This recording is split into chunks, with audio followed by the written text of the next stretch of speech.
नमस्कार, आप देख रहे हैं द फैक्ट इंडिया और मैं हूं आपके साथ डिंपल शर्मा।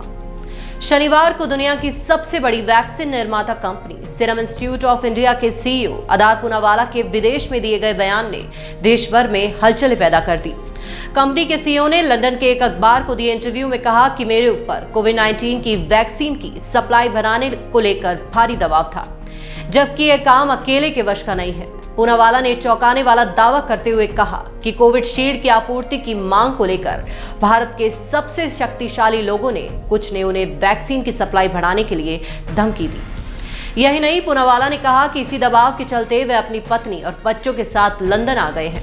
उन्होंने कहा कि मैं यहाँ फिलहाल तय समय से अधिक रुक रहा हूँ क्योंकि मैं उस स्थिति में वापस नहीं जाना चाहता जब सब कुछ मेरे कंधों पर पड़ गया है, लेकिन मैं इसे अकेले नहीं कर सकता। मैं ऐसी स्थिति में भी नहीं रहना चाहता जहां आप सिर्फ अपना काम करने की कोशिश कर रहे हो और सिर्फ इसलिए कि आप हर किसी की जरूरत को पूरा नहीं कर सकते, आप अंदाजा नहीं लगा सकते कि बदले में वे क्या करेंगे।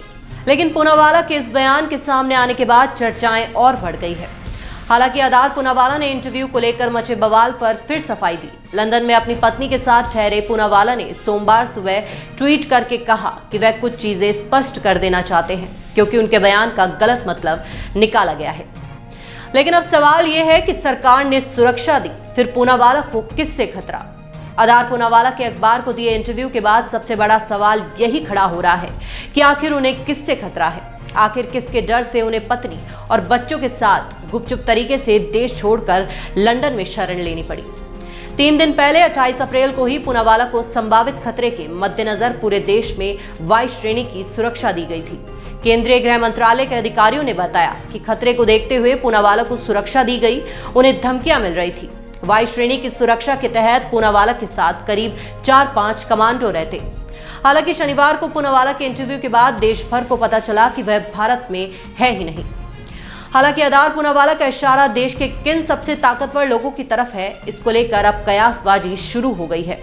आखिर कितना जायज है पूनावाला का डर? बता दें कि भारत में वैक्सीनेशन के लिए सीरम इंस्टीट्यूट की कोविशील्ड और भारत बायोटेक के कोवैक्सीन का ही एक सहारा है। ऐसे में साफ है कि इन दोनों कंपनियों पर वैक्सीन उत्पादन का ज्यादा दबाव है। कंपनियों के ऊपर लोगों की उम्मीदों के साथ केंद्र और राज्य सरकारों की मांगों पर खरा उतरने और वैक्सीन की गुणवत्ता को बरकरार रखने हुए कीमत को कम से कम रखने का दबाव पड़ रहा है। ऐसे में किसी तरह की कोई चूक होने पर और किसी उम्मीद पर खरा न उतरने का इन निर्माताओं को गंभीर नुकसान भी उठाना पड़ सकता है। ऐसे में अदार पूनावाला के डर को इससे भी जोड़कर देखा जा रहा है। लेकिन इस पूरी खबर को जान लेने के बाद जो बात अब तक साफ नहीं हो पाई है कि क्या वाकई उनका बयान सच है? क्या सच में उन्हें वैक्सीन आपूर्ति के लिए धमकियां मिल रही थी? अगर हाँ, तो जिन प्रभावशाली शक्तिशाली लोगों का दबाव अदार पूनावाला पर बन रहा था, आखिर उनके नाम सबके सामने रखने में हर्ज क्या है? क्योंकि अब पूरे देश भर में वैक्सीनेशन जारी है। आखिर भारत की सबसे बड़ी वैक्सीन निर्माता कंपनी के सीईओ को किस बात का डर है? नमस्कार।